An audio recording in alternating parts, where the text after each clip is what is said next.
what's happening? What's happening? What's happening? We are back on Really Real Talk. I am your co-host, the Everborn, or some know me as the author, Steve A.M. Johnson, and joining me is my good brother, Kay Asante. How are you doing, sir?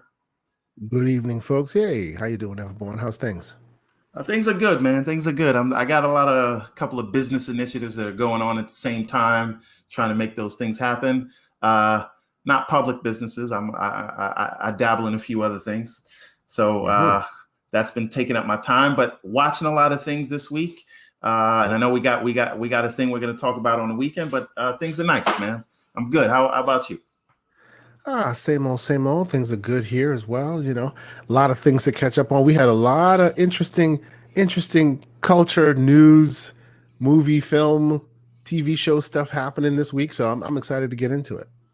Yeah, man. All right. So I want to just get this thing rolling because we like to keep this short and sweet. We got about an hour here. And then I don't know about you, but I want to go watch a DPS podcast with Indeed, yes, with Slow-Mo and Forte. So let's do this and make this happen. So first topic of the night before we get into what we're really talking about is that Invincible season finale. Now, you watched all of the show at one time. I actually watched it every week. We do a Friday night family movie night, and that's sort of the warm up. So we watch Invincible, with the 10-year-olds because that's appropriate, right? It's a cartoon. Yeah. Okay. So the thing is, tell me what you thought about it. Honestly, so first off, I should say I didn't watch it all in one sitting. I watched it maybe in 3 or 4 sittings because when I like a show like that, and let me cut to the chase. Great show. Oh man, what a show! When I like a show and it's weekly, it tends to annoy. I want to catch more. You don't want to wait that was it 30? Is it 30 minutes or is it an hour? I forget. It's like 45 minutes. So it's 45. If there were commercials, it would be a 1 hour. It'd be an hour. Understood. Yeah. So I still, I like the binge mentality. I think I'm Netflix bred at this point. So after I saw episode 1, episode 2, episode 3, and I saw that, hey, this is going to get somewhere, I decided to kind of stop watching it, let more episodes come in. So I think I did it in 3 sittings. So after the final season hit, I had 3 more episodes and I watched the last 3 episodes there. I'm a comic book guy. I have been for a long time. I used to read a lot of comics when I was a kid. This is this is probably one of the best comic book adaptations of a comic to TV show I have ever seen. Like, in my opinion, bar none. You can like the story, you can dislike the story. You can, there's a lot to chop up as far as where it goes, and that's fine. But to be a comic book story that has been translated to television screen, the visuals, the way the way the characters interact, the way that the action is shown off on screen, man, it is the best comic book adaptation I've ever seen. The best. Ever. Like is. You're saying it is better than Zack Snyder's Watchmen. Yes, it is, because Zack Snyder's Watchmen is a different thing. It's basically, and I love Zack Snyder's Watchmen. Don't get me wrong. It is like HBO's Watchmen, but we not ready to have that conversation. Indeed, it is a good. The reason why I say it's better because they use the same kind of language that they use in comics to relate this information. And it's basically when you were a kid and you're watching or you're reading this comic book and you're like, I wonder if this would be the show. This is the show. Yes. The Boys is a great representation of a comic book like idea. Yes, most of Zack Snyder's work is like a visual representation of comic book superhero ideas, but this is direct translation, like the comic to the show. And I do hear that there are some nuances to the show that's a little different than the comic, but it's so close. It covers the first year's run of the comic. Yeah. but the comic ran for 14 years. Yeah, right? so supposedly this was even before he even did his Walking Dead, which everybody knows him for. This was his baby before then, and now it's his baby after. It's always been there. Like that guy has struck lightning twice, I think, Robert Kirkman. Man. And the thing is, there I saw that there was talk of it being they're separately making a live action adaptation. Mm-hmm. And I wonder if it could work, right? Like, first of all, it'd probably be the most expensive the most expensive adaptation ever put to screen. Yeah. But that's neither here nor there. But there are some things that they changed, right? Like his best friend in the comic didn't come out as gay until a few years into the series. A few years later, okay. But they wanted to do that up front so that, because there are assholes that are like, oh my God, quick side note, putting agendas. Don't mean to cut you off, but Costa, damn true. My bad. I stand corrected. Into the Spider-Verse. Oh, please forgive me. I forgot. That is also one of the best translations, one of the best visual representations of a comic book ever. And some the people would also argue. Amazing. Some people would argue that is the best Spider-Man movie ever. Sure, and I would not argue that point because that movie is something else. But that's neither here nor there. I stand corrected. You are absolutely right. Into the Spider-Verse. Please continue.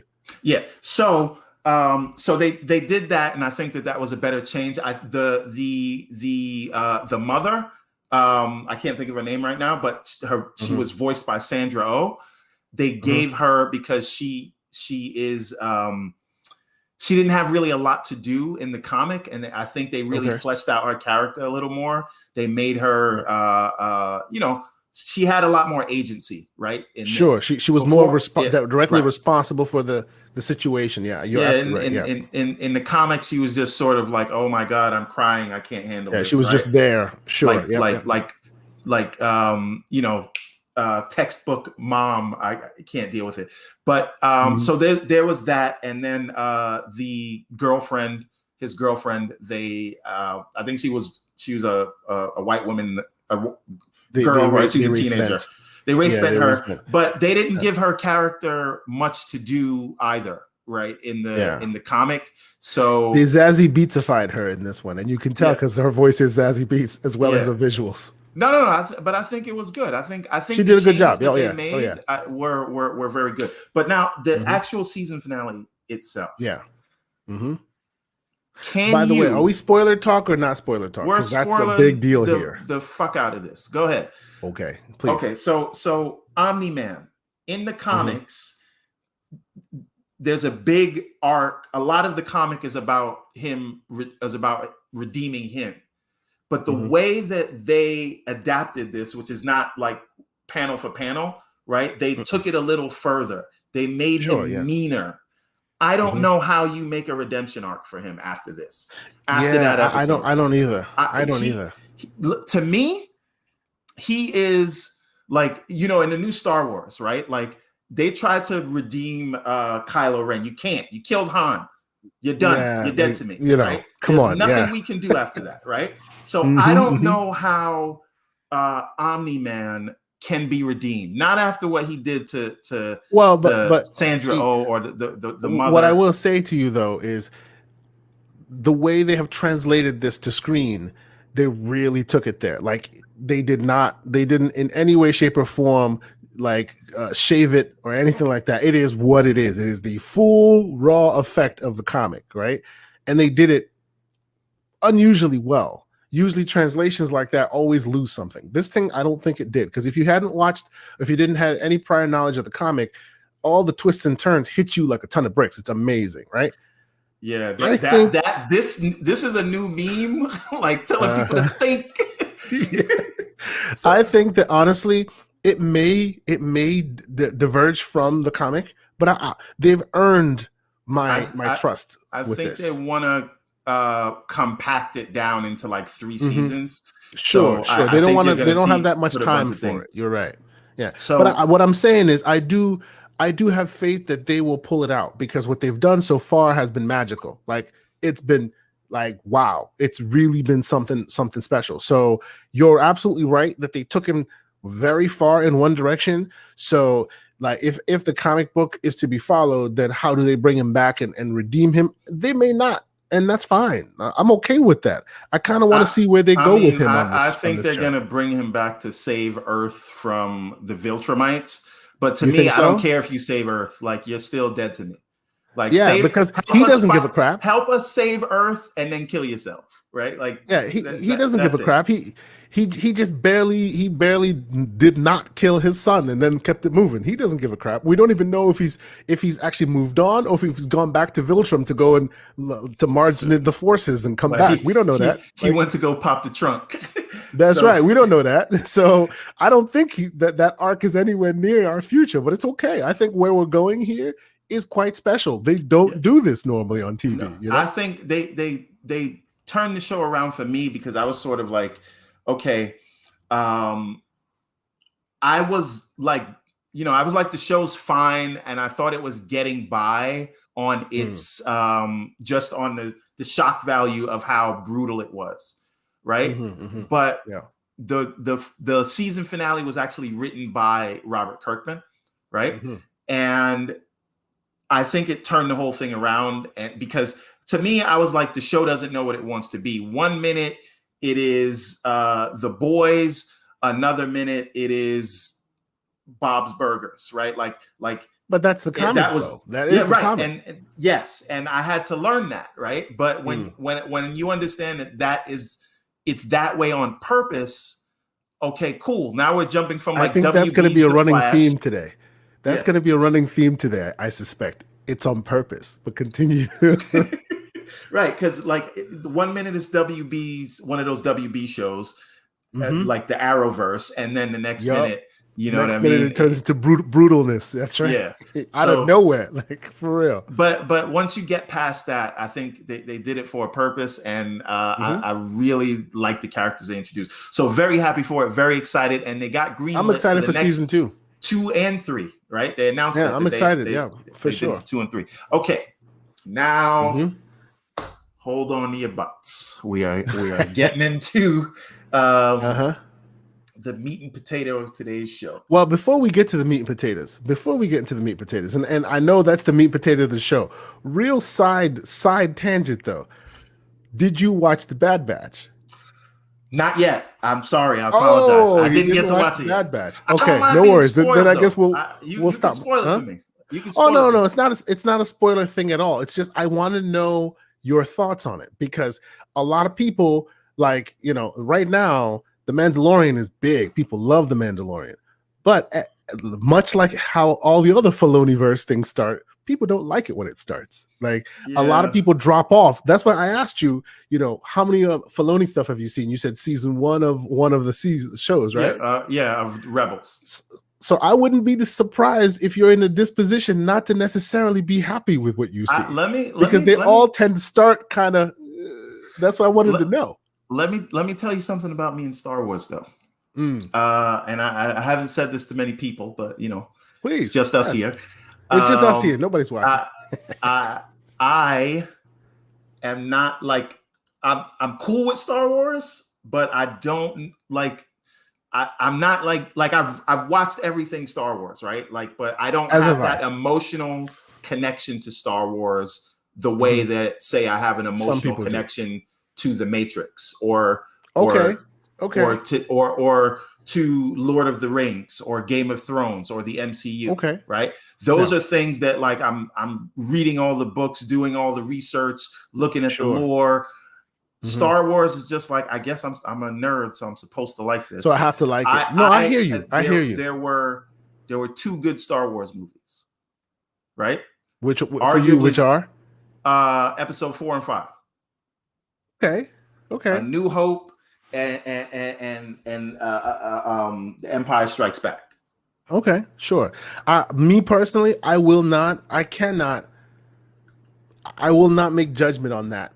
On that front, because the original trilogy had built its fan base and its geekdom before my time. So I watch them now as artifacts of history. Whether you like it or not, they are artifacts of history that you should at least have seen. And don't get me wrong, I've seen every Star Wars movie.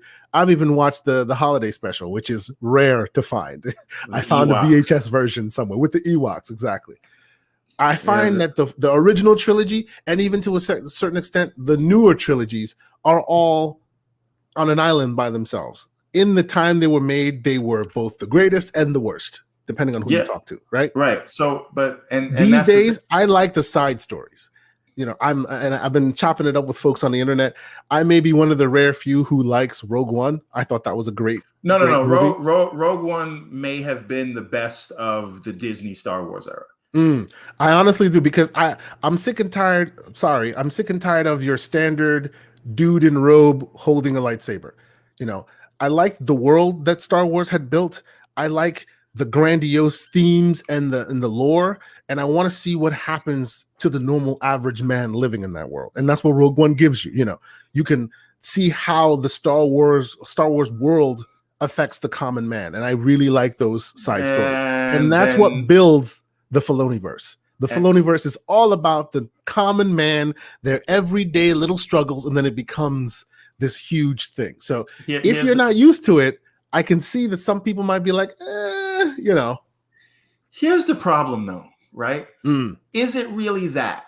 And the reason I ask this is Star Wars is supposed to be this big thing, this connected world, this tapestry in which you can tell any story. And they always end up back to the Skywalker. Back to the Skywalker. Yes. So anytime they go too far, the Mandalorian was supposed to be its own thing. Yes.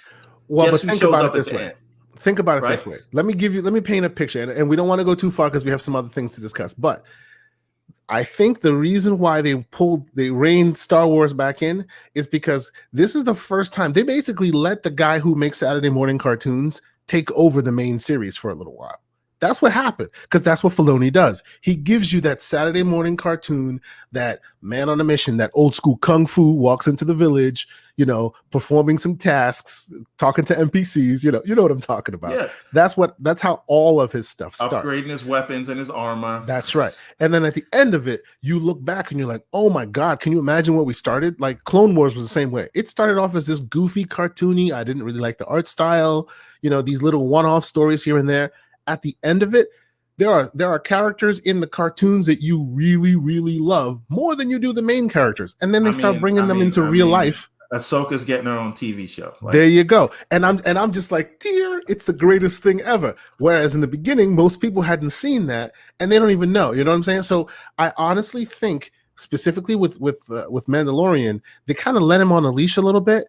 And then because I know that in his story, in Filoni's story, that end would have not had any Skywalker in it. I just know it, because that's not how he rolls. But of course, he's now at the big table, and the big table has more eyes. This is not a one-off cartoon.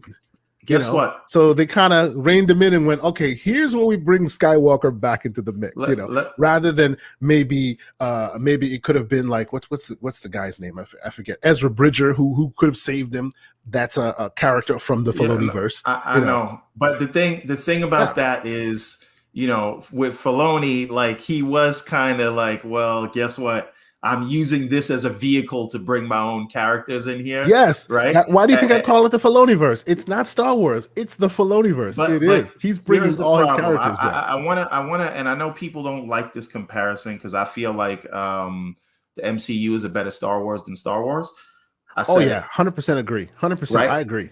Look at WandaVision, right? This is a side character who has been elevated to the status of A-lister within the MCU character roster.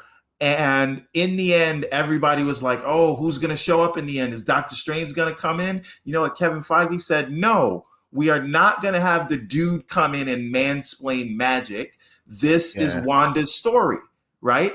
Because it would take away from everything that they did to build her up and if put you her bring back the big dog the back in, position, of course. Right? Yeah, of course. So is it tempting? Would it get everybody talking about it? Sure. But it's not about getting that big bang. It's that slow grind to why you see the MCU is where it is to Star Wars. So I think while it was cool, it was a bad decision to bring Luke I in agree. at the end. I agree 100%. And I honestly, and we don't have any proof of it. There's no evidence of it. But as much of the Filoniverse as I've seen, and I've seen a lot, I will tell you, in my heart of hearts, I know that original draft that he had put together did not include Luke Skywalker. It was an executive decision put in place to kind of tie things back, because we know what the fans like, but that's neither here nor there. I still like what he does, even though it starts off slow. But usually whenever the Filoniverse is brought up, I'm always like, give it a couple seasons, because it always starts off very timid,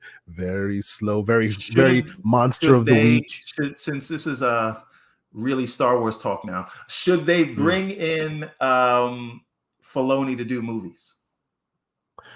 I think they're going to anyway. This is the best way they have. This is the way forward for them. They're definitely bringing him in to do movies. You're saying he should be their Kevin Feige? I think he has a better grasp of that process than anybody else that they've had him do before. Don't forget Jon Favreau, and Jon Favreau helped Kevin Feige out in the beginning with Iron Man. Sure. I don't disagree. And when I say that, like, Favreau is basically in the background, right? He's always been in the background, both on Filoni's side as well as on Feige's side. So obviously Favreau's influence will be felt on both sides. I'm just saying, to the question of let's bring him into then, like, do what he has done in the cartoons. I will agree that his cartoons have not garnered like mass appeal. I have not, those who love it, but it has not been brought to that Star Wars main stage until The Mandalorian. But so here's the problem. Here's the problem with that, and I do want to move on. Have you paid attention to who directed each episode? Because to me, the episodes that he directed were not the best episodes of those seasons. Sure. So should he be? Maybe he shouldn't be directing. Maybe he should just say, "Let me put the piece." Sure. He's more the mastermind of the. He's more the mastermind of the entire puzzle anyway. And then he brings certain directors into. Some directors are good for the action set pieces. Some directors are good for the character building. You're right that his specific episodes don't tend to be the episodes. But still, his mastermind, much like Feige, is what stitches together this. Hey, this, it starts off unassuming, starts off monster of the week, and then turns into this overarching, things very different deep, shows are spinning out of. Tense. Yeah, by the time you were done with Clone Wars, people were just like blown away at the level of Star Wars story that was told there. There was no way you would have said that at the beginning of Clone Wars. It built into the monster that it became. So, let's pump the brakes on it for now. I will say that when you've seen some of the episodes, let's revisit this conversation, because I think it's an interesting one to have. Okay. All right. Well, we'll see. I'd like to see us get away from the daddy issues of the Skywalker saga. But I agree. Please continue. Moving on, the meat and potatoes. Here we go. Please. WB, as in Warner Brothers, is said to be specifically looking to cast a Black Kal-El. Right? We didn't say Val-Zod. Right? We didn't say Supreme. You know what I'm saying? They want a black say Icon. Right. Yep. We said a Black Kal-El. But what is your opinion? What is your opinion on first? This? I went first last time. It's your turn now. Cool. I think okay. Mm-hmm. I'm a very mixed emotions about this, right? Yeah. First of all, here's the thing. Superman is not black. Yep. Black is a made-up concept, right? Yep. That is just something we as human beings made up, right? We're just humans. Mm-hmm. Superman is an alien, right? Yes. So it doesn't matter what color he is. He could have been purple when he came down. Who knows? Exactly. Yeah. That doesn't matter, right? And the idea that a person is going to come here to this planet and be the most powerful being in existence that ever existed on this planet, and will be responsible for protecting and saving the planet, and still be hated for a thing that is out of his control, right? Yeah. That is an interesting story. And guess who it's being written by? Ta-Nehisi Coates, right? Who, if you don't know him, you should read his book, Between the World and Me. But he also is the writer on Black Panther, the comics, right? And a lot of what they cerebral read. It's amazing. Yeah. They took a lot of inspiration in the Black Panther movies, just visually from what he did, because he kind of brought that character sort of back to, because in the comics, all of these superheroes, they, depending on who's writing it at the time, they will come in and out of popularity. He just made Black Panther really important again when he got on it. So I do recall. Yeah. So very interesting and introspective writer. I think we'll get a great story from him. Here is my problem. No doubt. Here's my problem. Why do we feel the need to jump into the skin of the white character? What is as if we don't have enough of our characters that we could just finally give respect to? Yeah. Right. So many characters, right? If you wanted to do a Black DC superhero, we said it. Val Zod, Icon, right? How about I don't know. You could do. I know this is not Superman, but you could do a Static Shock movie, right? Indeed. These are all characters that you could do, but what you do, and to me, right? And listen, I listened to hip hop when I was growing up, right? Loved it. You can't tell me that Jay-Z, Biggie, Nas, like who's the best MC, right? The thing that's a hard question. But the thing is, if you go. So as a kid, I love it. I listened to it today. I still love it. I don't recognize rap today because of those iconic. Because of those, but guess what? Past, now, grown man Steven listens to that and just wonders why those young Black men. There were other gangsters they could have idolized, but they always wanted to be the Italian gangsters, right? Why do you feel the need to refer to yourself as Frank White? Right? Or why do you need the Goodfellas and Casinos references? Right? Oh, yeah. Why are we comparing ourselves to them? So again, why do we get excited? That's an age-old question, though. No, but I'm saying it's the why same is problem. It that this is cyclical. It doesn't matter what medium you apply it to. There's always that idea of this is the standard, this is the benchmark, and in order for you to be accepted or to be appreciated as also as good as, you must compare yourself to the quote unquote benchmark. And what has always the benchmark been? It is what it is. Right. We need to get out of that mindset, but unfortunately, that's where we are. Right. And it's all these things like we're excited. There's going to be a Black Little Mermaid. There's going to be a Black.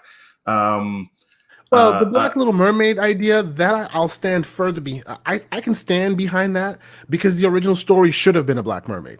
Yes, because it took place in the Caribbean. Location, the area, the whole situation. They have Caribbean music in it. The only Caribbean person is a crab. Ridiculous. It should have been that way. So I think that is going in the right direction. This one, and again, this is not saying that I think that Kal-El is better, and I don't think you should disgrace his name, and the only real Superman is a white guy. I don't care about that. That's not what I'm saying. What I am saying is why not use the other characters? I'm not saying create a new character, right?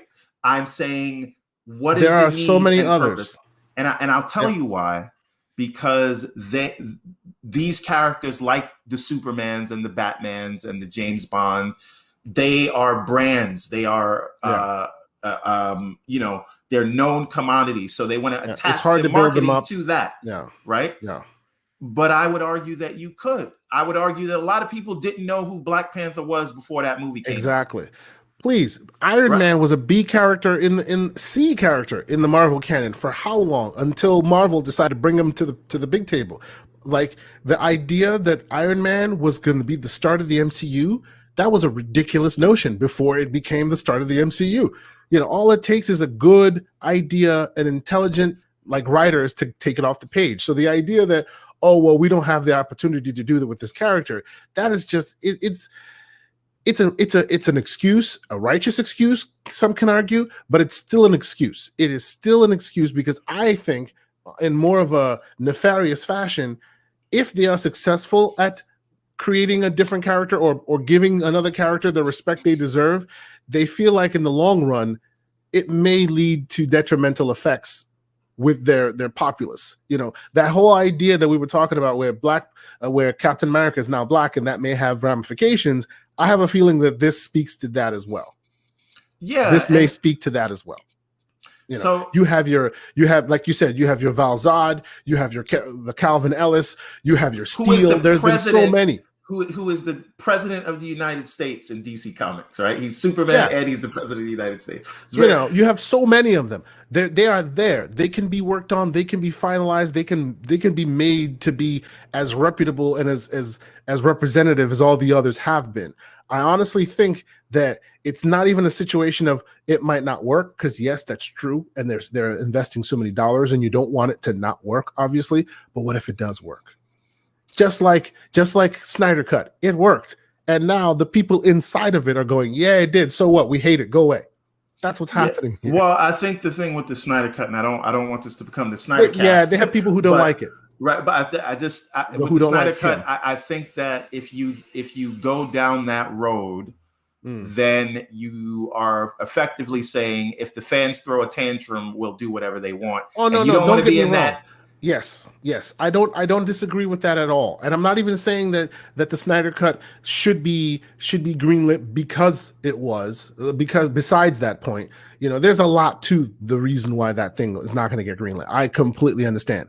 But one of the reasons is because the idea that we want to go off on this direction for whatever the reason that may be, whether it's because we like our protagonist the way he looks or whatever.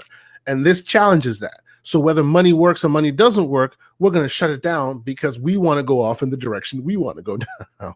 And I honestly think that's a side effect of why the Snyder Cut won't be where it's going. But needless to say, I understand what you mean by they don't want to degrade the brand, so they're going to keep Superman. But you can keep Superman without keeping Clark Kent.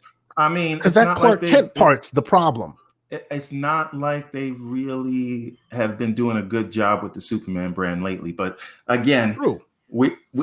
So the thing is this, it feels a little bit like kind of lazy to me, right? Like, so it's like we just want to use this, but that's not the thing that bothers me. Like, marketers are going to market. Why are we so excited about it?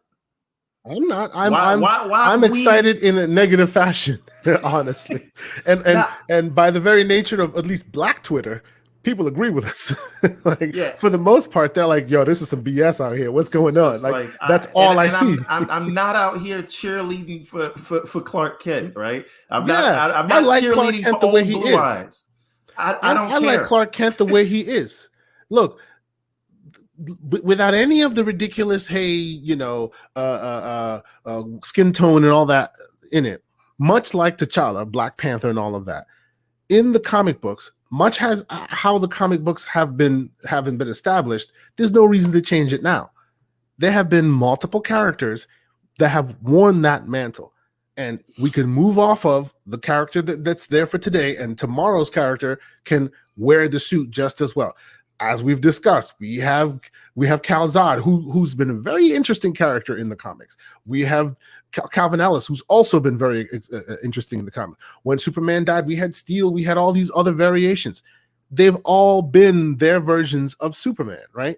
And those guys can actually get the same treatment today, get the same respect from the writers today, and potentially have a great story come out. I don't understand why the man behind the suit has to be race bent. It makes no sense. And again, you can still have Superman without it being race bent.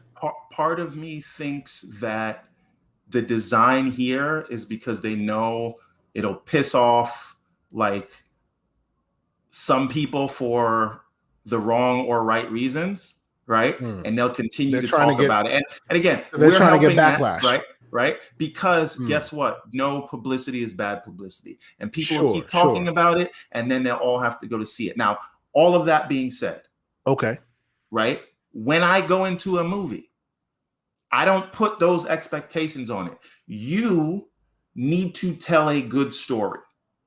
If you hands have down, not seen the movie, and we are going to spend the next 6 months to 2 years, however long it takes them to make this movie, hating the idea of the movie without having seen a single frame, that's ridiculous. Then I think we're full of shit as well, right? Yeah, true. So true. the thing is this: is Dave Ray spent Nick Fury. They did it in the comics first, in the Ultimates universe. They did it right? first, yes. They literally like put it into the universe. They made Nick Fury Sam Jackson before he even became really Sam Jackson. Yes, he did. Yes, they did.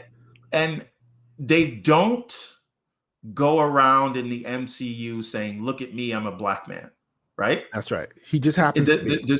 Yes, and he's dope, right? Yes, he is. So yes, he is. So the thing is, we have to see what the implementation is before we start gnashing our teeth and clutching purses, right? So I'm just looking at what I want to understand is why people get excited about these things and why the studios do it. But the movie in itself, I want to see what it is. I think there's interesting story to mine there. And if you haven't seen it, you can't the movie itself, right? Yes. Right. And I don't disagree with you in any shape or form when it comes to that. My only, I wouldn't say rebuttal, but my only piece of the puzzle that I would throw into that is the reason why you have WB getting what they're getting is because the Ray Fisher story hasn't died down, and the more people see the movie, the more they hear the allegations, the more 1 + 1 starts equaling 2 for them. So it's like, now is not the time for you guys to come out and be all full throated. Guess what? We have a black Clark Kent in the works. It's like, bruh, there's already some ridiculousness there going. People are getting used to the idea that, oh well, we're not going to get our what do you call it, cyborg movie that we wanted. Whatever it is, what it is. Movie. You like how they announced this on Henry Cavill's birthday? Exactly, you know what I mean? Just to kind of twist the knife, you know what I mean? So I honestly, I agree with you that the movie itself should not have those bearings like be placed upon them 100%. But the studio is kind of putting themselves in a position where it's like you're basically asking for it. You're asking for it. Hopefully, like you, I hope that this dies down, and whoever is, because Ta-Nehisi is great. He's beyond great. He's the voice of a black generation. I will say that full-throated, and anyone who spent any time with his material knows exactly that. So if you're gonna have somebody that's gonna like take a hit at it, that's the guy to have, 100%, right? So it's going to say something, and so that 100%. Whether the reason for him being there is contrite or not, he will knock it out the park in the best of ways. We know this, 100%. All I will say, 2 things: 1, you're right. Well, 3 things. 1, you're right. 2, let's not like, you're right. We should not pass judgment. And 3, I just hope they don't star Michael B. Jordan. I'm just sorry. Like, the dude is 5'4". He's built. He's good, but I like his work. I do. Everything I've seen him in, he's always really good. But no, Michael B. Jordan, please. Let's find someone else. Let's broaden someone's new horizons here. Putting Michael B. Jordan in there would just be the biggest facepalm. I'm sorry. Continue. I see. This is the thing. I don't think listen. I think one could argue that Henry Cavill is a good Superman, but a bad Clark Kent. I think that, I don't know, like, he's a serviceable actor. He has the look. He's an action star, but does he have the charisma to be a Clark Kent? And I want you to go back and think about. I want you to think about what Christopher Reeves did with that character. How just the way he would take off his glasses, he was a new but person. Christopher Reeves is from a different time. When Superman, he was from a time. No. When Superman was very much a specific kind of way. When spandex movies had a different feel to them. This was, it's like talking about video games in the Atari generation. It fell off a cliff and came back, right? The Superman's time was a different time. And at that point, after that, we had a string of terrible movies, and then Nolan brought it back with Batman Begins, like for real, right? So there's a different acting style. That's right. It's a different time. Let me explain something to you. Marcus and McFeely, those are the writers on all the Captain America movies and Infinity War and Endgame and Civil War and all that. They made a better Superman in Captain America than I think we got with all the recent DC stuff. Sure. Why? But you know what, though? Superman is a man from another time. He is the ideal that is living in a complex world. I won't disagree with you. I won't disagree with you, but the part that I will push back a little bit on is that saying that it's Cavill's fault. Like, I didn't say it's Cavill's fault. You say he's a good Superman, but he's not a good Clark Kent. But that's not really his doing, right? It's not his doing. He does the best he can with what's on the page, and you can even see that in a small extent, in a very small but still small extent, to the Snyder Cut versus the regular that we got, right? Depending on which one you saw, he was either this like discombobulated, made no sense, or that he actually really pulled it out and was. If that was the first one we saw, that we live in a different world, the who knows, but still I have a feeling it would have been received a little differently. I'm just saying that Henry Cavill as an actor, I've watched all of his movies, even Enola Holmes, right, where he played Sherlock I actually Holmes. like the Enola Holmes, believe it or not. I just don't know, like, he smolders a lot. I just don't know that he has the range. He's got the of more of a thespian actor, and I think you need that. I think you need I don't disagree with you to play the duality of understood. I just think he hasn't been given enough of an opportunity. Look at Thor at the beginning of Thor and look at Thor now. He hasn't been given the opportunity to really find that character and shine with it, because it's always been another film that he has where he has had that range, because I feel like he's one emotional beat in everything that he's in. Well, but again, these actors are usually picked because of their potential and their look, right? And usually take Wolverine, the beginning of Wolverine to the end of Wolverine. All of them have it. At the beginning of it, it's just the look and a lot of potential, right? And at the end, after like 5, 6, 7 outings as the character, they are allowed to really get in there. And then at the end, you see, look at the Captain America at the end.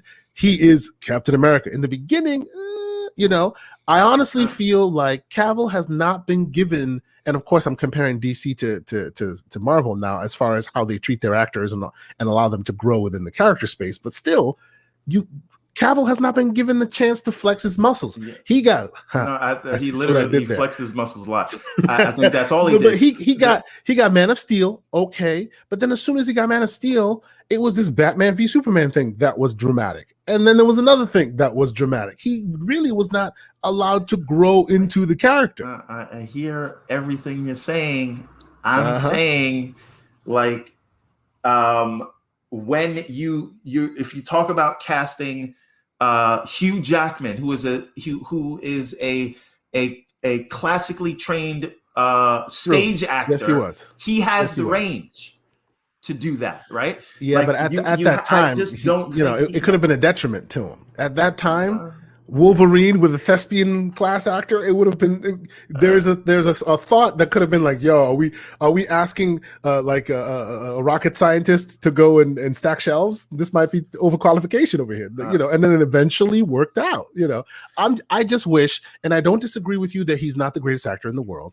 I don't disagree with any of your points. I just wish. My addendum to your statement is I just wish they gave him a bit more chance to flex his muscles, to flex his Superman chops, if you will. I feel like maybe a couple cartoon gigs here and there, maybe like if he had been allowed to feature in something, Shazam, for instance. He himself, let's be real, Cavill himself has been a glutton for punishment. He's not making it easy on himself. He could have had a pretty decent scene in Shazam. There could have been other things, and you grow into the character. I feel like since that was not afforded him, he's always been a little one note. What you get from him in the beginning is what you get from him now, because he hasn't really had a chance to grow into that character.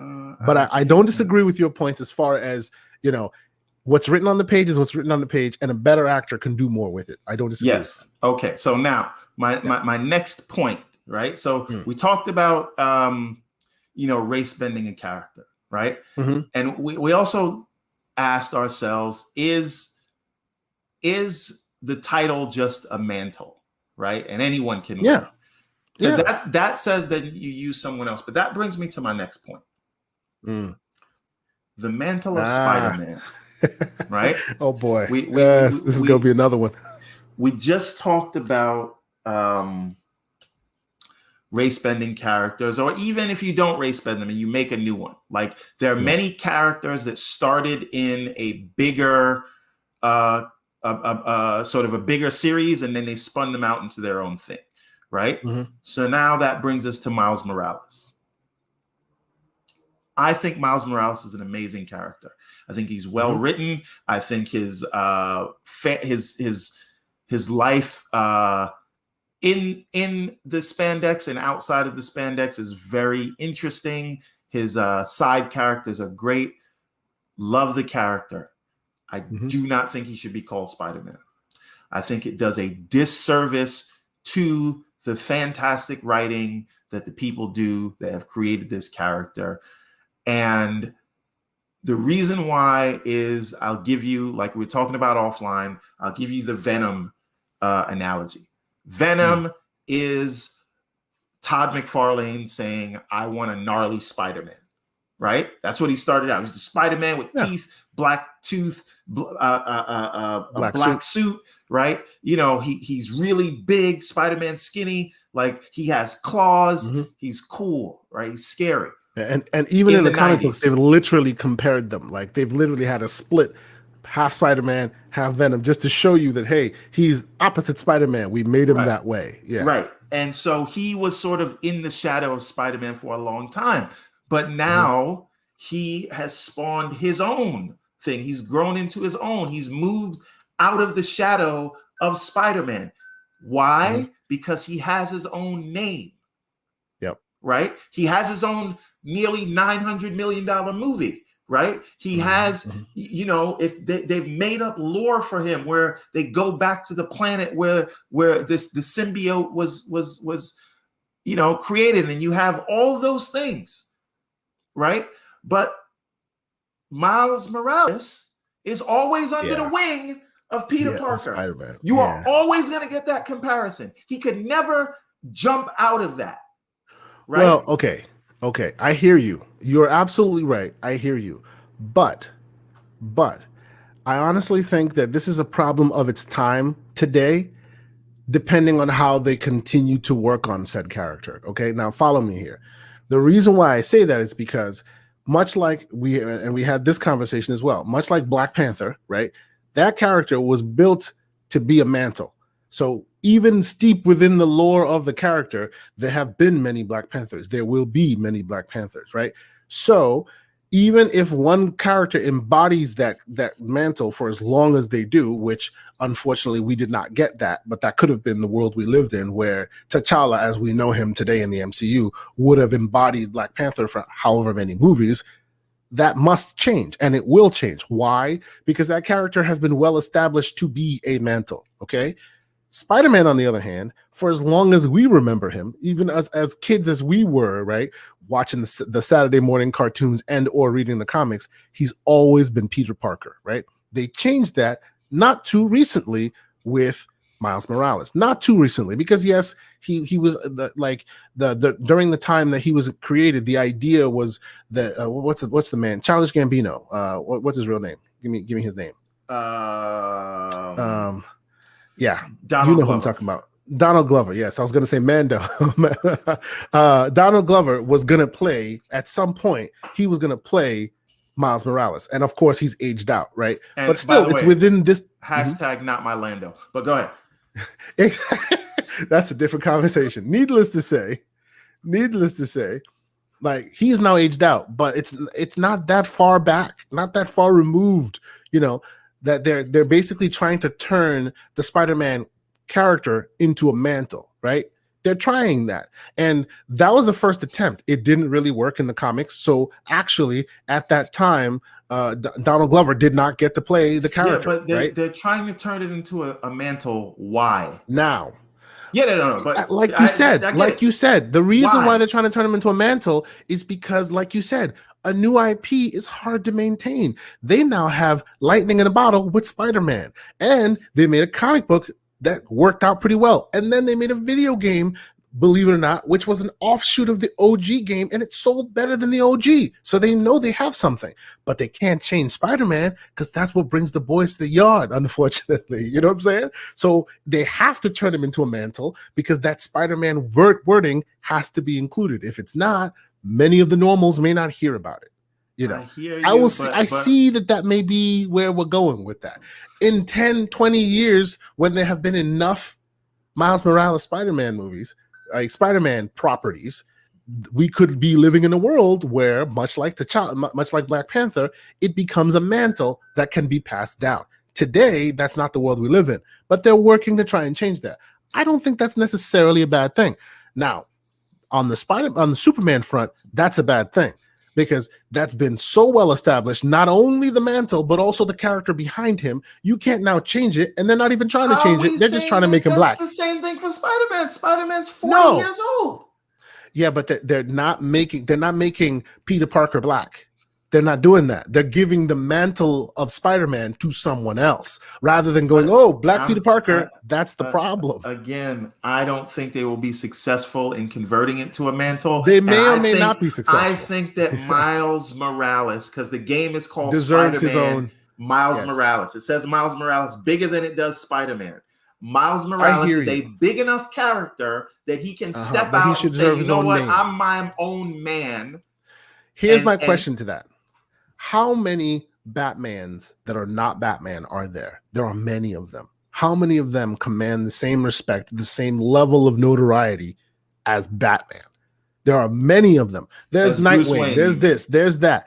No, I'm talking about the Batman character. Right, they have many offshoots, black ones, the Spanish ones. There have been many really good offshoots of the Batman character in the Batman family. But for some reason, if you don't have Batman on your marquee, you don't get the same level of respect. That is a problem for the marketers and the writers. And that's the reason why but that's the reason why they don't care what you say. They're just going to put Spider-Man on it because they know that'll bring you to the yard. Okay, but instead of working on trying to change that narrative, you know what I'm saying? But again, listen, like Green Lantern, you could have any Green Lantern. Exactly. Right? Exactly. John Stewart is my Green Lantern.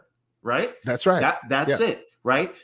Yeah. And let's be clear, there have been many different the Flash is a mantle, so to speak, right? You've had many speedsters. Many speedsters out there. Yes. So, and that's fine. I don't think and that's the reason why the Spider-Man, that's the reason why the Superman Kal-El Black thing is so egregious, because the mantle is established. We already know there are many of them that are mantles. There are many. If you want to make that, if you want to turn Spider-Man into a mantle, great.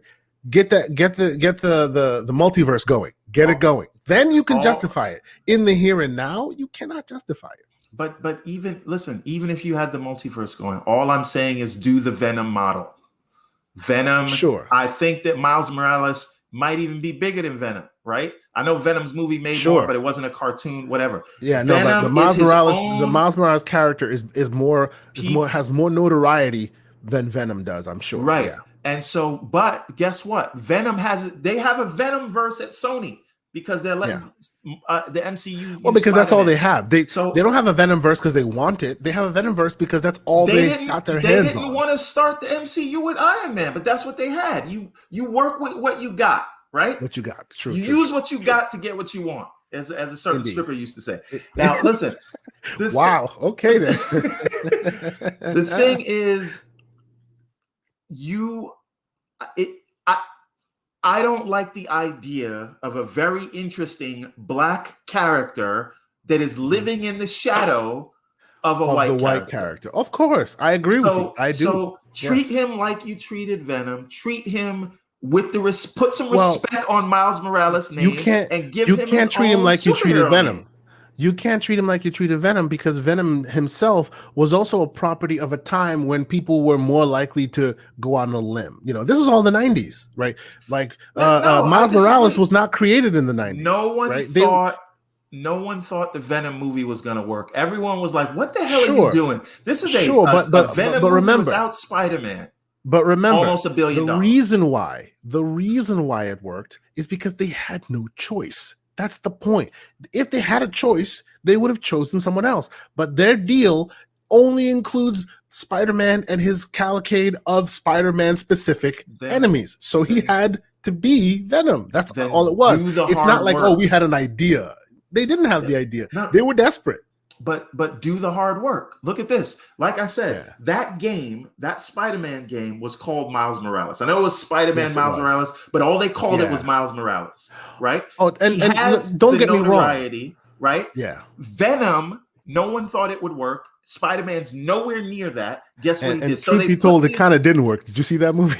It was a goofy movie. It was one of those things that was so bad that it was good, right? It was good, yes, indeed. But indeed, yes. Again, I think that we say these things don't work, but then we watch them work over and over again. Over and over. We say a new character, you can't bring out a new character. They got to be attached to something.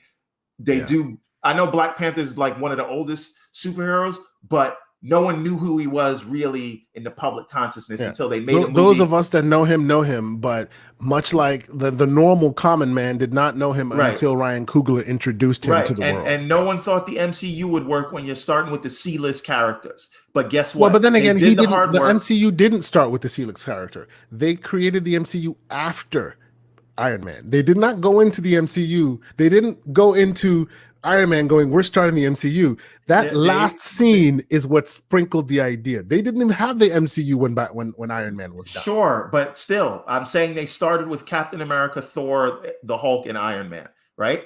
True. Those are not X-Men and Spider-Man. Their biggest properties, right? White Walker 1188 says, Venom was an amazing movie. I don't care what anyone says. I love that movie. I'm there with you. I can watch that movie over and over and over again. It's hilarious, ridiculous fun, and I can't wait for the next one. This is the thing. They don't want to do it, but then when they have to do it, they do the hard work. Yeah. Right. So I'm saying, the point is with Miles Morales. The point is what you've already made. The point is what you've already made. This is business.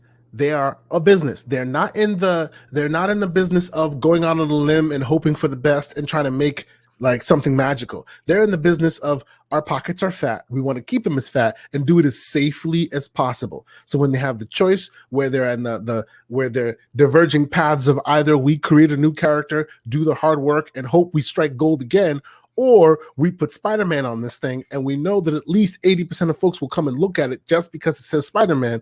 Obviously, you know where they're going to go. I'm saying Miles Morales is at that point now, and I think he deserves better. They could have a third universe. You could have the Miles verse, you could have the Venom verse, and the Spider-Man in the MCU, or give him his own thing. I honestly think you're right. They could do it, but they would, like you said, they need to do more hard work and establish, because within our ranks, of course, Miles Morales is king. He's there, but within the normal frame of the normal man, I think their only experience with Miles Morales so far has been Into the Spider-Verse, and that movie was fantastic.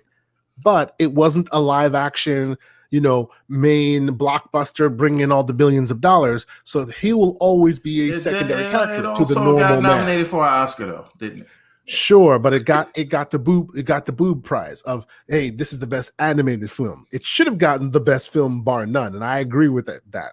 I think it should have been in that conversation, but they still treated it like a second-class citizen, as they continue to, until we see Miles Morales turn into a real character, like a real dude playing him on real, like the MCU brings in Miles Morales. Then we're talking. They haven't done that yet. They need to have an actual physical character, much like they do with Peter Parker. Then you can say, okay, now we're building him out to the common man. We're giving him a name. We're giving him a face. So let's give him his own goddamn. Give him a different name. Yeah, that's it. He shouldn't be. But that's a risk, though. That's a risk. How many Batmans have worked? I don't they think don't that's work. not, but we're not talking about Batman. Like his like nobody cares about Robin. Nobody cares about Exactly. Nightwing. Exactly. But the minute you keep him with Spider-Man, if you keep Robin with Batman, oh yeah, Batman and Robin is cool. But the minute you separate him and you give him Nightwing, even if his powers are cooler, whatever, he's all we acrobatic. Saw Nobody cares about sales of the Miles Morales game. Everything he's in is critically acclaimed. He's his own thing. He is a known quantity at this point. Give that man his own name. I agree with you. But I also see why they probably won't. Well, hey, I guess they just don't like money. I wish they would, but they probably won't. All right. That's my brother. What's happening? He's gonna be joining us soon. Wonderful. He is on the Real alumni. Indeed, we got to get his whole thing set up. So yeah, we should do that. Now this is a good question. Right? Just back to the Superman thing. If we're accepting that fact, then who do we go with? You first. The question: young or older? No, that's up to you to decide. Oh, I wish it was older, but I suspect it'll be younger. If it was older, I would say Idris Elba. It wouldn't work. It wouldn't work. But please, no. See, exactly. No Michael B. Jordan. I'm sorry. The man is good at what he does. And what he does is sometimes a little one note. But there's room for that. You know, like the movie we were going to talk about that we ended up probably not talking about. It was good for what it did. It's one note. It was good really for the ending. We're not going to talk about it. Well, we will talk about it. Okay. Sure. But no, I don't know, man. I don't know. That's a conversation. I'm not in the mindset of letting Michael B. Jordan become Superman. I don't know. That's who everybody wants, man. It's just too much, man. Come on now. It'll be like the Living Flame, like same thing he did with Fantastic Four. Yes, he does all right, but clearly it's not really his vehicle. He's not. I don't know, man. I don't know. So honestly, though, the guy that it's funny enough, the guy that plays Cyborg kind of has the look, right? You mean Ray Fisher? Ray Fisher for Superman? Think about it. I don't think they will hire him. Of course not. Again. No. You know, No. And I actually liked him as Cyborg. You know, I do. I think he did a great job as Cyborg. After seeing Snyder's Cyborg, I think they should have given him a movie. I'm going to tell you who. I already know who. Please go ahead. Who it should be. If they do it, I would cast Jonathan Majors. Really? Yes. Really? Jonathan. He has a very unusual look. See, that's the problem. He does. No, if you're gonna go black, go black. Go all the way black. Right? Take it there. Yes. Jonathan Majors. Okay. And I think that he has the range to do a Clark Kent and a Superman. That's no joke. He has the physicality. If you have seen Lovecraft Country, and he's going to be Kang the Conqueror in the MCU, Jonathan Majors is who you want as your black Superman. Should be Val Zod. Should not be Kal-El. Should be Val Zod. Yeah, should be Val Zod. 100%. Yeah. Jonathan Majors. Yeah. And if you don't know who Jonathan Majors is, look him up. Do your Googles. Yeah, find out. You should watch Lovecraft Country. Like, if nothing else, watch it anyway. And not even Lovecraft Country. The Five Bloods. He was great in the Five Bloods. Did you see the Five Bloods? He was fantastic in the Five Bloods. Well, you know. It is a travesty that Delroy Lindo did not win the Oscar for that. Yeah, that was goddamn ridiculous. Did he didn't even get nominated? I don't think he even got nominated. Yeah. You know, I don't know if it's that Netflix beef they've got going, or they're just using that as an excuse, but it was just uncalled for. That dude deserves to be respected for that, for sure. See, LeVar says he doesn't think it should be Jonathan Majors. I don't think you've seen him act. You have to see him in Lovecraft Country. Just see episode 1. Watch episode 1 of Lovecraft Country. You'll be convinced. The man knows what he's doing. Very good. Very, very good. Yes. All right. 100%. So Idris Elba for you, Jonathan Majors for me. Okay. Yeah. If it's older Superman, I would love to see Idris Elba. But then again, I'm a little biased because listen, man, where I'm from. You could do an older Superman and do the Kingdom Come storyline. Yes, indeed, where he indeed. he could knock up Wonder Woman. Have you ever seen Luther? Have you ever seen the TV show Luther? Come on, of course. Oh, of course. After that's when you say Kingdom Come Superman. I'm like, yup, I see it for sure. He can do it. He says he doesn't have the look. He's too black for you. See, that's why I'm like old. I don't know. No. You said you wanted a black Superman. This is what you get. All right. So now I don't want a black Superman at all. I don't want a black Superman at all. He got the look. All right. So now, final topic of the night. Mm-hmm. We're talking about mantles. We're talking about black superheroes in movies. The best black superhero in a movie. Yep. So okay, I'd say yes and no. Wait. Let me tell the people who are not watching the screen. Should Kevin Feige and the MCU I'm not talking about have a new person be the mantle. People say that's going to be Shuri or M'Baku, right? Even though it should be Okoye, but we not ready to have that conversation. Yeah, indeed. Nakia didn't even want it. Nope. Right? She was out. Okoye is ready to die for this. That's who it should be. Right. That's what it should be for sure. Right? For sure. But like I said, we're not ready to have that conversation. If you are going to specifically recast T'Challa, should they? And then who does that? Yeah, I don't. But don't forget about who yet. Don't. Let's forget about who for now. Should they? No. They specifically because of the character. Like we know this. One thing that has made the MCU as good as it is, as it's being said, blasphemy. You're damn right. What has made disrespect indeed. What has made the MCU so successful is, the diehards know the story in and out. Wait, right? I'm sorry. I want to pause you because we're going to get into this. Please. LeVar said something very interesting. Nate Parker for Superman. That's a good choice. That is a very good choice. But anyway, okay. But anyway, okay. That's not. But he's been embroiled in his thing. I don't think they'll give him that shot. They tried to cancel him because he was telling stories they didn't like to see. But true. Like I said, there's a lot of conversations we're not ready for. Go ahead. Tell me what I will say is about should they recast T'Challa? They shouldn't recast T'Challa because it's easy for them at this point. First off, they've been successful at the fact that they keep the diehards happy, right? They don't go too far off the beaten path of the original stories because let's be real, Feige's a diehard like us. You can tell he is, right? That's why he's been able to do what others can't, right? And knowing the story, he knows that Black Panther is a mantle. It always has been, right? And God forbid, the more unfortunate things have happened, and the actor who was the actor that's supposed to play T'Challa played him, and now unfortunately is no longer with us. The story writes itself. In the comic book, Shuri takes over. You could even sidestep an M'Baku with Shuri. I think that may be a good solution this time.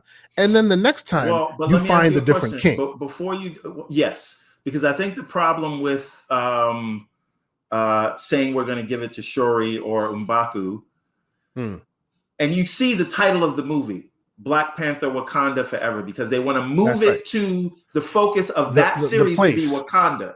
And not it's the place and not specifically the name.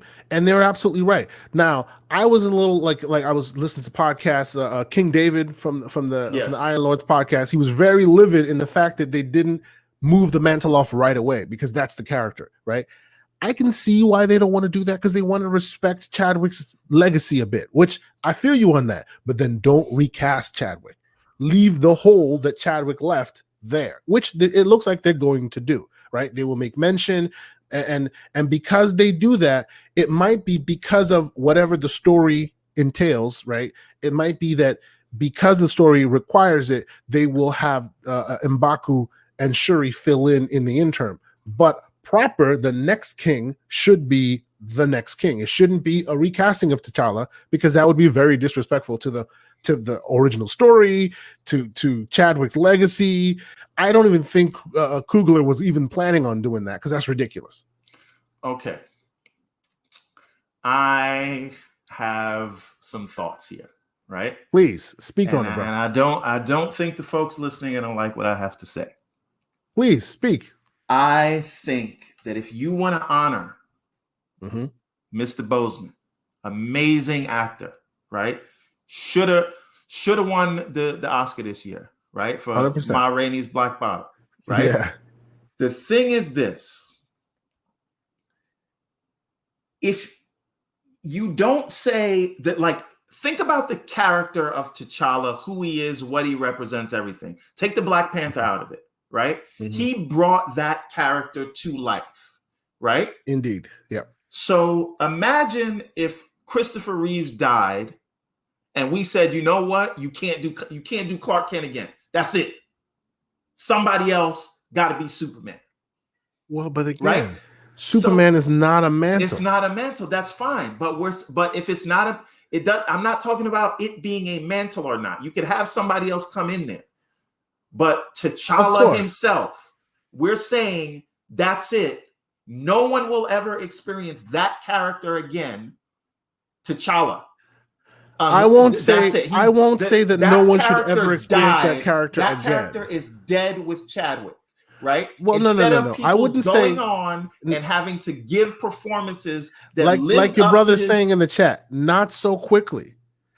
You know, in 2, 3, what, you think we're never going to see another Wolverine? Of course we are, but we're not going to see another Wolverine in the short term while we have the last one who played him like a minute ago, and he's even alive. You know what I mean? You don't do that immediately like that. You let the character rest, and then you bring him back in a different way. And I'm not saying T'Challa should be dead and buried. No, I'm just saying in the middle of a season, you don't replace the man with another one with the same name. That's disrespectful. Let at least, like I would say, let's assume, right? Assumptions here, right? Let's assume Black Panther was always going to be met within this phase, was always going to have 3, right? As they always tend to. They always tend to have a trilogy, right? If Chadwick was part of the first of the trilogy, you should move the story on without T'Challa for that first trilogy. If you're making a new set of movies, recast him if you so choose, because that's a different situation. People came in to love this character based on Chadwick. And then Chadwick himself, like as heroic as he is in real life, passed away and we heard all this stuff. It would be such a terrible look to then replace his character with another actor playing the same character. The timing would not work. It just would not work. It would be a very ugly look. Question. Who's the actor that plays Incredible Hulk? Oh yeah, but that guy's a freaking douche. No, I'm just asking you a question. I'm just asking a question. Who was the actor from Incredible Hulk? Played the original one or the one who replaced him? You tell me. Okay, first off, he was the actor that played the Incredible Hulk before the MCU. The MCU. I'm not talking about Eric Bana. Okay. Who are you talking about? Edward Norton, my friend. That's what I'm talking about. He played before the MCU. He was not the MCU's. He's not the MCU's. Yeah, he was, because Iron Man was in his movie. Oh yeah, you're right. So technically, you are absolutely right. And it was right at the beginning of the MCU. Yeah. So I suspect that's probably why they got away with it, because there was a Banner movie. Because you don't. And then there was true. So Bruce Banner then of course, is a character. They also replaced what's his face. They also replaced the War Machine. They replaced War Machine with Iron Man 1 to 2. But then again, these are not billion-dollar characters, though. These are not the characters. But these are not the characters. Okay, I'm glad you said billion-dollar. They're side characters that can. Okay, side. They raise an eyebrow when you see that they've been replaced. And then you move forward. But T'Challa's not an eyebrow raiser. He was the whole show. Hulk was one of the first Avengers. He was the first in the first 4. We're not going to talk about how they disrespected him in Endgame, but my point is, I forgot you have something special for you. Yes. Headliner character, and I fear that if you make M'Baku or you make Shuri the new Black Panther to take over that mantle, I don't know that those actors have the chops to carry a $1 billion franchise movie. Sure. I don't disagree with that. So I think it's a bad idea. I'm speaking directly at it I'm speaking directly at it from a perspective of the story and the lore and the legacy. But as far as the actual actors themselves who would then pull off said replacement, if you will, you are absolutely right. When it comes to that, I put all the faith into Ryan Coogler because M'Baku he's proven himself. I forget his name. I keep calling him M'Baku, disrespecting the actor. He's proven himself in various roles, but he's still green, if you will. And the actress that plays Shuri, she's really green. So I hear you on that. She was just in the Amazon thing, Small Axe, which was pretty good. You should check it out. Okay? So again, I hear these grace period things and all that, but you're gonna have to be a grace period, bro. At some point, there needs to be a grace period. There just does. Come on. I would like to see more. I mean, look. What's his name? What's the name of that movie? Space Jam. Space Jam is coming out with a new actor. It didn't happen like Space Jam 1 and then 2 years later Space Jam 2 with a different actor. No, even that ridiculous thing had some time, let it breathe, and now they're coming back with a different actor, and it is what it is. I think that the character can get lost to the pop culture ocean, and that would be of T'Challa would get lost to the pop culture ocean unless someone is going to carry on the mantle of T'Challa and honor him with a beautiful, heartwarming performance. And that's what I get at actors that could live up to Chadwick's performance. No actor would want to take that right now, especially with where we are with the Oscar didn't go to him, all that. No real actor of value and worth, Black actor who could potentially give the gravitas needed for that. I don't see any actor who potentially could do that being like, yep, I'll do it. They themselves would feel like they're disrespecting. I don't know. Obviously, this is all my opinion, but I don't think Ryan Coogler would go that route. I don't think so. I would not like to be Ryan Coogler right now because he had a movie that was the worst. He had a place to go, and now he has to sort of change course in this amount of time. You know who else had to do that? J.J. Abrams for Rise of the Skywalker. And how'd that turn out for him? Exactly. How'd that go? It seems the consensus in the chat is that there should be a grace period. There should be a grace period. All I am saying, anyone can wear the mantle of Black Panther. Of course, yes. But in the same way that Peter Parker is also a character, right? Yes. Because do we say? Well, but see, would there ever be a scenario? You just debunked your own argument right there. Even just like Peter Parker is an actor, how many Peter Parkers have there been in the last 10, 20 years? A lot, right? There have been a lot of different Peter Parkers. Because they want to keep nobody, and that's why everybody knows Peter Parker. And people will forget about T'Challa. The actors only go so far. The latest iteration of Peter Parker, you could argue that, that's the people's Peter Parker. But for a long time, there you go. For a long time, Peter Parker has been like exchangeable, just like Bruce Wayne, right? Because they themselves are all just kind of characters. Chadwick Boseman embodied T'Challa to the point where replacing him is not easy. It's just not. It isn't. Even in our lifetime, I'm sure somebody else will take another stab at that character, and I do not feel good for that. Whoever actor tries that. Because Chadwick Boseman put his he took the number 23 and he retired that bitch. You know what I'm saying? He did. Yeah. But that has been said about the Joker.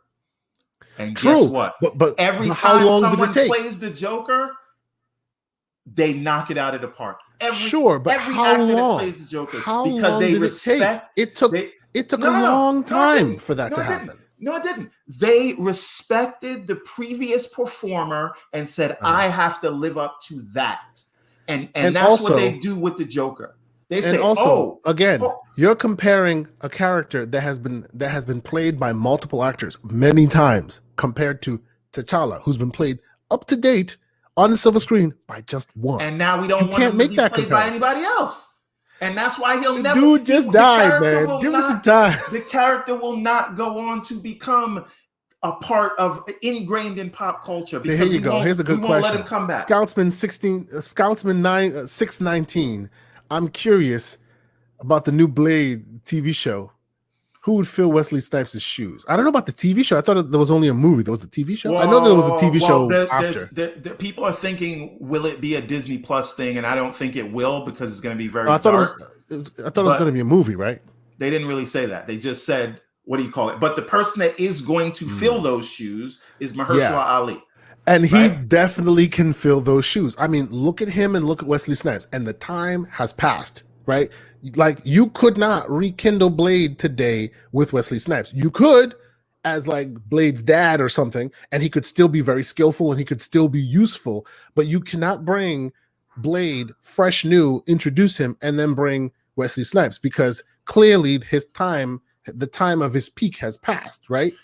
You know, same thing with the T'Challa character. You can definitely bring him back. I'm not saying don't, but not like a year after the dude who was at the pinnacle of playing him passed away unceremoniously. That would be a very bad look for the company, in my opinion. I think if you do Blade, I think you got to bring Wesley Snipes in. You make Wesley Snipes Whistler. You race Ben Whistler, make him Wesley Snipes, and he's teaching the new. Although the problem is Mahershala Ali and Wesley Snipes are almost the same damn age, right? Are they? Yeah, Mahershala Ali is like 40 something, pushing 50. Wow. So why the hell can't Wesley Snipes play him then? Because Mahershala looks like he's in his 30s still, like for real. Yeah. That man is great. Black don't crack, they say so. Wow. That's amazing. I did not know he's that high in age. If that's the case, then yeah, you have a point. See, if that's the case, I would say evolve the story. Blade, the OG Blade still exists. You know, Whistler died. Blade now has taken control of the organization. He now has his offspring. Like, you could keep Blade, you could call like Wesley Snipes' character Blade still in the new movie, and you can have a younger Blade. Well, younger. You can have Mahershala Ali's Blade. It's his daughter now, right? Like that. Exactly. It could be his son. Like, even though like now you're blowing my mind with the same age situation, which I'm like, damn, oh, that's crazy. But still, you know, it could be done. So the thing is, I'm not saying like, oh, because I need, you know, like for the movie's sake. I'm just saying I love what Chadwick brought to us in the character of T'Challa, and I don't want that to go away out of people's consciousness. Sure, I agree. And I would love to as an art form in the art form in the space of filmmaking, that T'Challa should be like the role of the Joker. Like, you have to have the best of the best actors come in if you're going to take that mantle of T'Challa. Sure. And then everyone makes it their own. But at the end of the day, T'Challa becomes one of the most interesting characters that have ever come on film, right? But you and I both know they're not going to do that. Like, that would have to be a brand that's established that can be reused over and over and over again, i.e. Batman, i.e. Superman. But that's why Batman and Superman have a million movies, and none of the other millions of characters that deserve that same respect do as well. They don't, because Batman and Superman bring people in. They're not going to, in order to get T'Challa to a level where he is that well known, where other actors can keep taking a stab at it, you need to keep bringing him out, and you need to keep, you know, giving others a shot at that mantle. And they're not going to do that, right? Black Panther is the mantle at this point. Black Panther is the words that will bring the people to the movie theaters. changing that in any way is risky, and we've already established that they are very risk averse. Call it what you will, but risk averse is primary reason why Batman and Spider-Man. That's the reason why Miles Morales will never get a different name, because they are risk averse, right? So I don't see that happening. Although I do agree with you that T'Challa as a character has been built well enough by Chadwick Boseman that another actor of high caliber needs to be able to take a stab at it. Listen, I agree with you. Cesar Romero, right? Jack Nicholson, Heath Ledger, Joaquin Phoenix, Mark Hamill in the cartoons. Well, but remember, look at the difference between the one who had it before.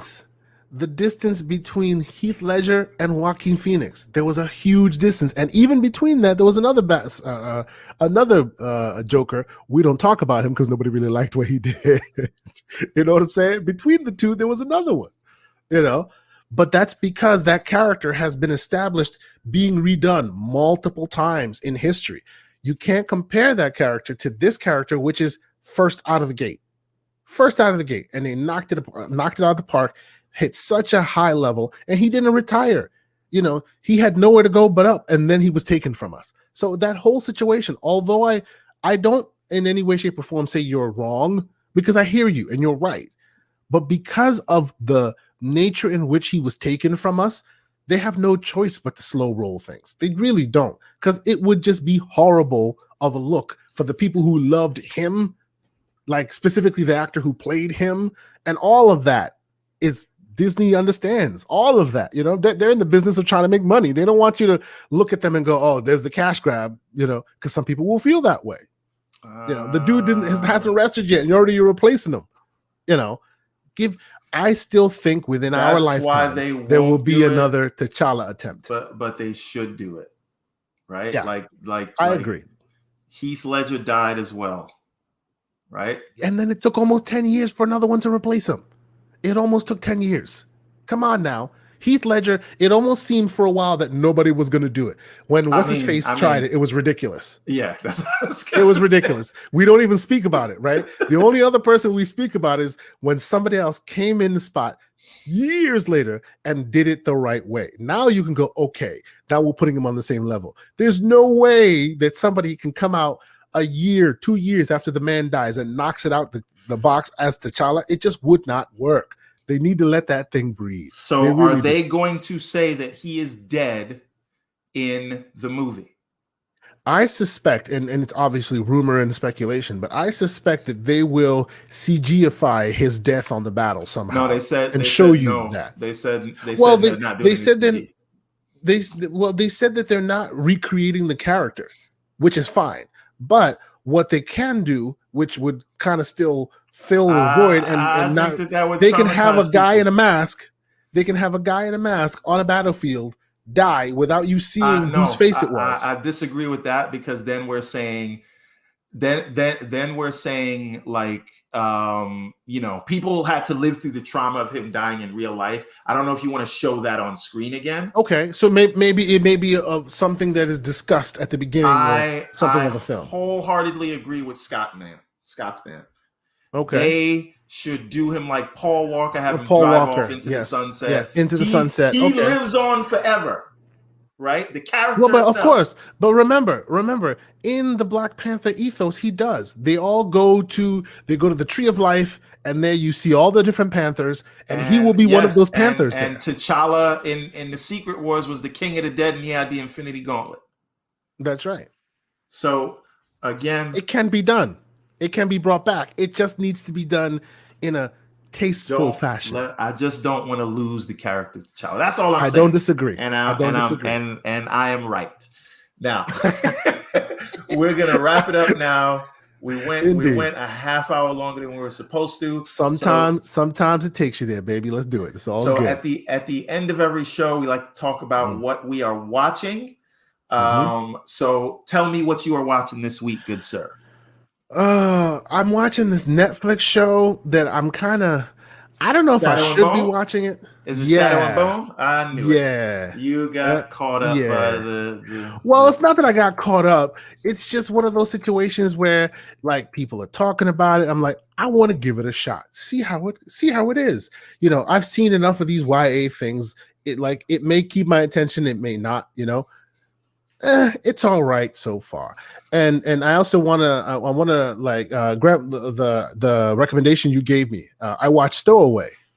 Well, this way. Yes. Stowaway. Man, what a film. It is. How did it make you what you feel think it is? that it was the black guy that couldn't contribute anything to the situation, and they're deciding whether we want to kick him off? You know, honestly, it always from a narrative perspective, it made sense, but I see the it's kind of like it. It drains. It's like they're talking about what they're talking about, but you can't help but think, is there subtext here? That's right. Yeah. Right? Oh yeah. Because like let's explain for everyone who hasn't seen it. There's a ship. There's a mission to Mars. Humans have been going to Mars for a little while. This ship is designed to fit 3 people, but somehow this aeronautics technician lost consciousness, and they closed him up in the things. And they took off find him with him and they're still already in space. Right. Yep. And so they can't go back because by the time they find him, they don't have enough oxygen. Right. Yep. So they can't go back. Eventually they find they can't go forward because the oxygen / food and all this allotment, the resource allotments do not like calculate him into it as well. And obviously if they're all there, carbon monoxide will eventually poison them all and they'll all die. So they need to kill one of them off. Yes. See, okay. Just one last thing. The movie is basically we're in space. We're too far out to go forward or come back. We don't have. We only have enough oxygen for 3 people, but there are 4 of us. And if we don't decide who we're going to kick off the ship, push them out the airlock, we're all going to die. That is the premise. So a decision needs to be made. So real quick, because we don't have time, but real quick, I liked where it was going. I liked the setup. I enjoyed the machinations of it. What I don't like is if at the end you're going to give me what I think you're going to give me, all those tangents of we could maybe make it was unnecessary to the point where some of them were logically sound and they were going to make it. And then, fumble. Oh yeah, I guess we're not going to make it now. Stop that. Stop that. See, if you want to tell me what you want to tell me, then tell me what you want to tell me. Get me there. Let me understand that, hey, you can't F with the mathematics. I get all that. Let's do that. Okay, we're going to go through that emotional situation. That's fine. But don't give me like 4 or 5 different scapegoats and then make 1 or 2 of them actually valid. And then you, for the purpose of the story, cheapen it out, make it not work just so armor, right? Like, right. They BS. Just that's said, what look, pissed me off. You told me in the beginning there wasn't enough oxygen. Let them fight it out and let's see what the human emotions Let's just take it there. That's like, right. You just rather than drop this thing. Oh, we can save you. And not only can we save you, yes, there is a viable way to save you. Oh, I almost saved you. Oh, I dropped it. I fumbled. Like, get that. That's where I lost. That's where it lost me. I was there with the movie until that. You know why? Because at that point, I was like, she's the one that deserves to die because she dropped the thing. Right? you dropped the thing. I don't care that you got hit. I don't care. Even though it was your idea, you still dropped the thing. So now you're the lowest man on the totem pole. But see, now my question goes, okay, so she dies. They make it to Mars. They don't have the capabilities they need. They probably can't come back now because they don't have the fuel. Like what are they going to go do there? It was highly unnecessary. No. But the thing is, when they get there, because there's a base on Mars where they could make more oxygen. So if they just get there, they're fine. If they get there, okay. But still, it seemed like it was. They were so hung up on this decision that the rest of it was kind of contrite, and they just kind of got yada yada yada and yada. Yeah, and I think the more interesting movie there is no hope. We have to make this decision, and we're gonna fight. I'm sorry. Please put it up there. I had to.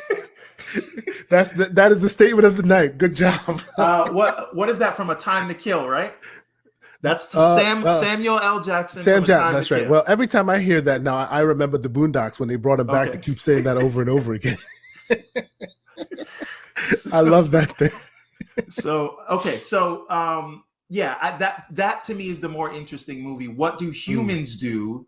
Right. That's right. And because they were way too calm. I think the idea is showing that when it comes to life and death, we're animals again, no matter how smart we are. That's right. That whole let's have hope thing, it was unnecessary because I knew it was just the scapegoat that wasn't going to pan out. So why go there and just waste our time? Like, you could spend more time on character development, on them living with their decision, really taking it there, rather than spending all this mishigas on we might be able to save it. Oh, last minute fumble, like, get out of here with all that. That was cheap.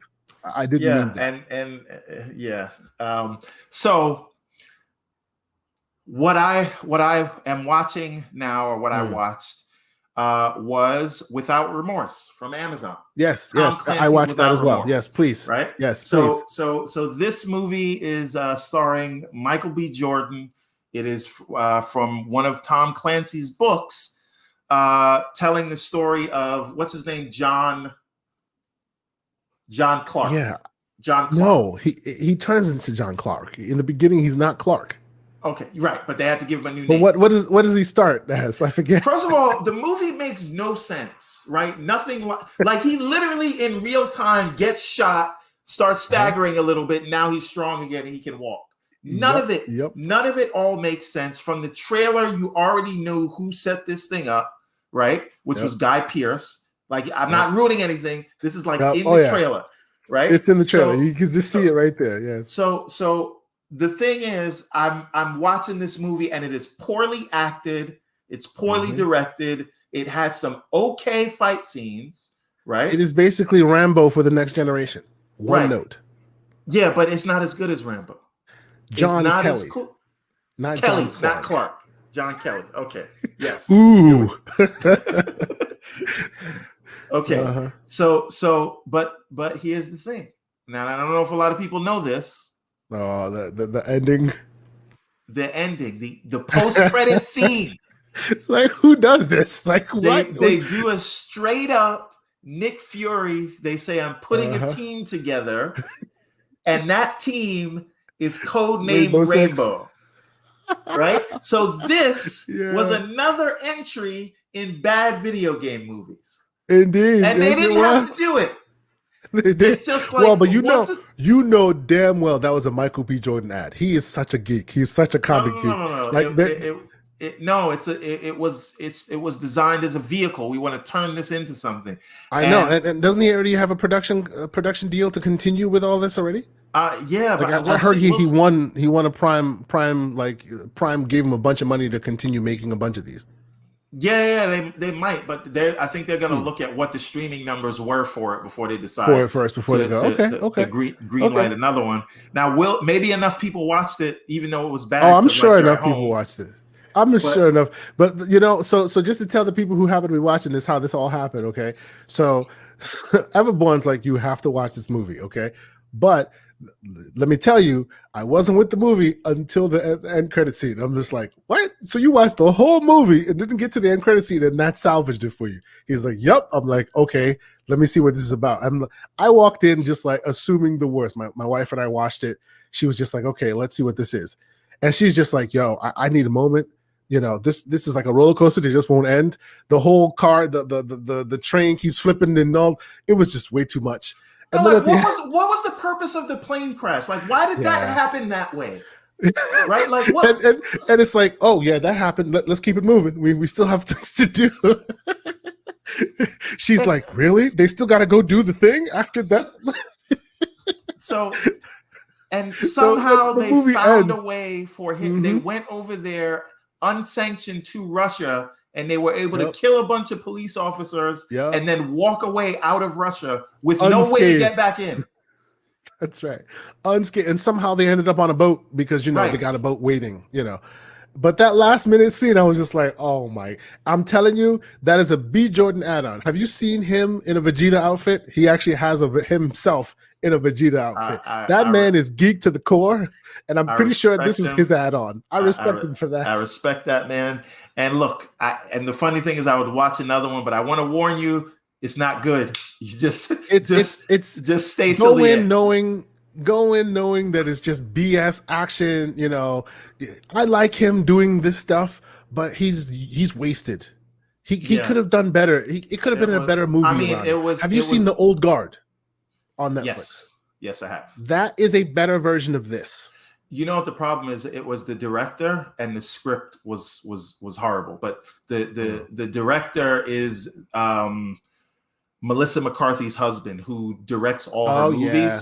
All her bad movies. Enough said. Yeah, I know. Yeah, I hear you. Yeah, right. There seems to be a few of those husbands out who just keep making movies for their wives, and their movies just never get it. Yeah. Like the Resident Evil actress. Like the Resident Evil. That's what I was thinking too. Yes. Yeah. So her last one was what? Monster Hunter. Also not the spot. It is what it is. Okay, so just what are you going to be watching this weekend, sir? I hate to say it, but I'm still gonna probably continue watching Shadow and Bone. I haven't gotten to a place. I haven't gotten to a place where I hate it yet, and I kind of want to get to a place where I hate it. I'm not there yet. I hear you. What was another? There was something else coming out that I was really interested in. I'll tell. While you think of that, I'm going to please tell me what you're up to. Things Seen and Heard. It's Netflix's latest horror movie. I'm as you can tell by our inaugural episode, I'm a big horror buff. So we're gonna see how that goes. Looks pretty promising from the trailers. So that's the plan for this weekend. Maybe I'll get into a show, but it won't be Shadow and Bone. But okay, that and The Bad Batch. So yeah, well, like I said, remember. Give it time. Give it time. That's all I'll say.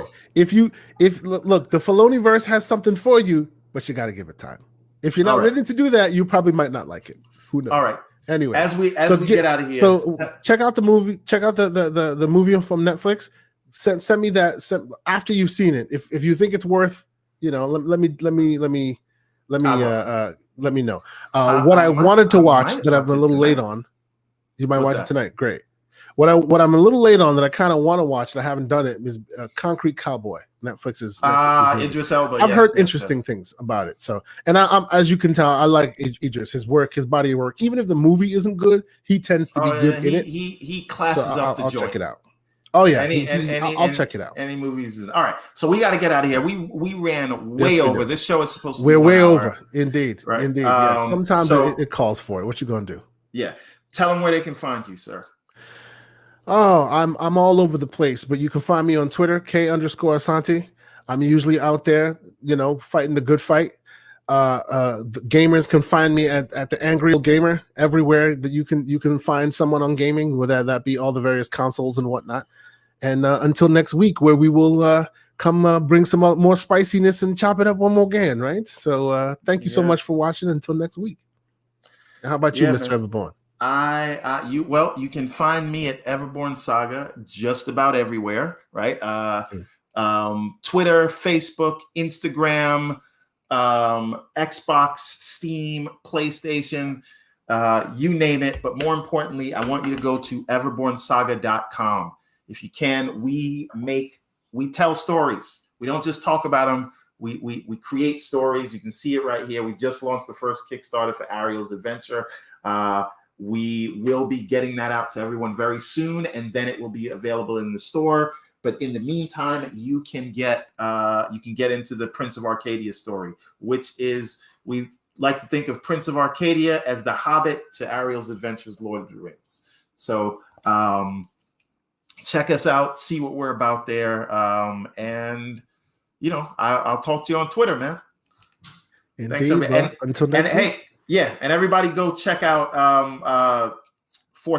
Gaming Forte's channel. Right, I'm about to catch up on DPS. I missed the first. Sometimes this will run long. We'll catch up, but we appreciate y'all sticking it out with us. We appreciate you leaving comments in the chat, Tell us what you like. Tell us what you don't like. Give us recommendations on stuff you think we should watch that we haven't yet. We're really into all of that. We'll willing to bring it up and talk about it. We're also taking ideas for topics, right? You got a topic you want to talk about, we'll bring it up. All right. So Indeed. Thank you again. And that's another one in the can, folks. Catch you next time. Week.